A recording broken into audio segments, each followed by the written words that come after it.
दोस्तों, एक बात हम लोगों ने दूसरों को भी कहते सुना होगा, या फिर कभी कभी जब हम पर ही बहुत ही ज़्यादा विपत्ति आती है, बहुत ज़्यादा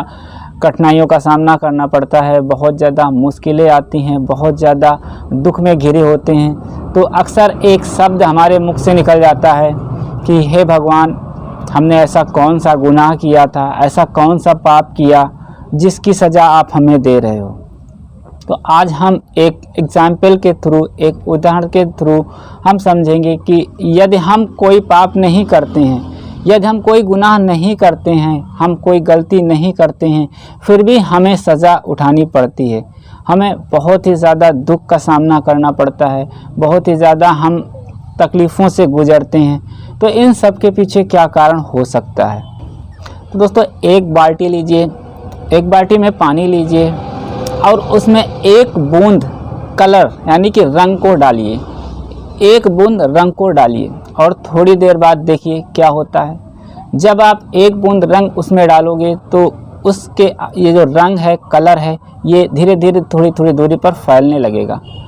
मतलब एक बूंद आपने कलर तो पानी में एक जगह डाला था, लेकिन हुआ क्या कि वो अपनी जगह पर, एक जगह पर ना रह करके बगल थोड़ी थोड़ी आसपास वो फैल जाता है। ठीक इसी प्रकार से पाप भी होता है। जब हम पाप करते हैं या फिर हमारे आसपास कोई पाप करता है, कोई गलत काम करता है, कोई गुनाह करता है, तो ठीक इसी तरह से, जिस तरह से रंग आसपास फैल जाता है, इसी तरह से जो पाप होते हैं वो हमें घेरते हैं या हमें छूते हैं।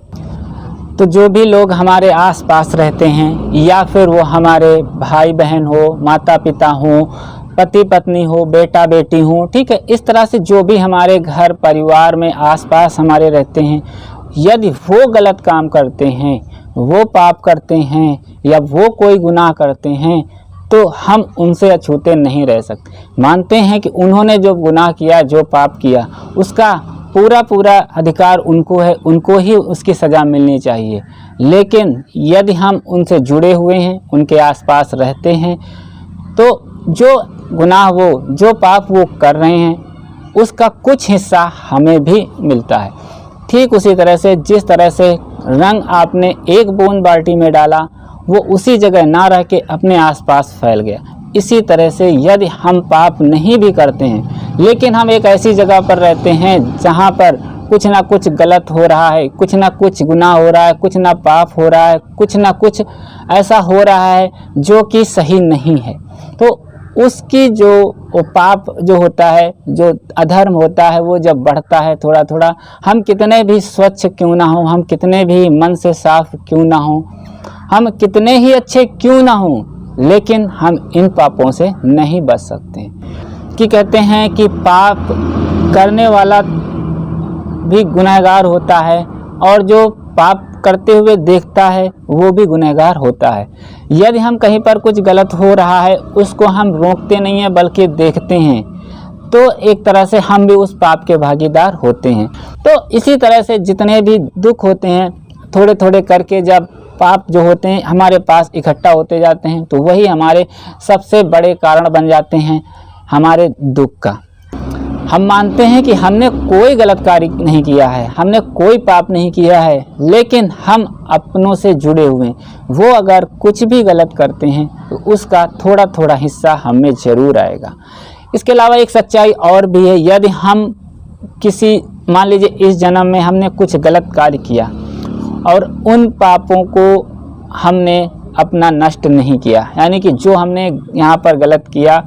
और उसका पश्चाताप नहीं किया, उसको हम नहीं भरे भुगते, तो ये वहीं पर रह जाते हैं और अचानक हमारी मृत्यु हो जाती है और हम फिर से एक नया जन्म पाते हैं। लेकिन जो पाप हमने किया था उसके परिणाम को हमें भुगतना ही पड़ेगा, ठीक, इस जन्म में नहीं तो अगले जन्म में, ठीक है। तो अगर हम इस जन्म में कुछ भी ऐसा दुख उठा रहे हैं, बहुत ही ज़्यादा दुख उठा रहे हैं, ठीक है, तो ये समझ लीजिए कि हो सकता है हमारे कुछ पिछले जन्म के भी पाप हों जिसकी वजह से हमें ये सारे दुख उठाने पड़ रहे हैं। इसके अलावा हम पहले भी आपको बता चुके हैं कि हमारे जीवन में अगर दुख आता है तो क्या हम दुख से बच सकते हैं या दुख से नहीं बच सकते हैं। तो उन पर भी हमने काफ़ी चर्चा की है थोड़ी बहुत, कि हम दुख से अगर बचना चाहते हैं तो हमें क्या करना है। तो यहाँ पर हम दुख से पूरी तरह से तो नहीं बच सकते हैं, हम पापों से नहीं बच सकते यदि हम समाज में रहते हैं। लेकिन अगर हम समझदारी दिखाते हैं, अपने माइंड का, अपने दिमाग का सही इस्तेमाल करते हैं, हम अपनी सही राह चुनते हैं, सही राह पे चलते हैं, तो ये मान चलिए जो आपके द्वारा या आपके आसपास किए हुए पाप हैं उनसे थोड़ा बहुत हम दूर रह सकते हैं। तो अभी बहुत सारी बातें इसमें हैं कि आगे हम कैसे आखिर हमें अपने पापों से बचना है, हमें दूसरों को कैसे रोकना है कुछ गलत करते हुए, कौन कौन से छोटे छोटे पाप होते हैं, कि कौन कौन सी छोटी छोटी बातें होती हैं जिनकी वजह से ये हमारे अधर्म का कारण बनते हैं, हमारे पाप का कारण बनते हैं, हमारे दुख के भागीदार बनते हैं। तो बहुत बड़ा चैप्टर है, थोड़ा थोड़ा करके हम आपको बताते और समझाते जाएंगे। तो आज के वीडियो में इतना ही, अगले वीडियो में हम फिर और कुछ नया जानेंगे कि हमारे जीवन में सारे दुख और पाप और कैसे हमें जीवन जीना चाहिए, कैसे कैसे हमें इनसे सामना करना चाहिए, कौन कौन सी मुश्किलें आती हैं और उन मुश्किलों का हल क्या है, सभी कुछ हम आगे धीरे धीरे जानेंगे। तो इस वीडियो में बस इतना ही।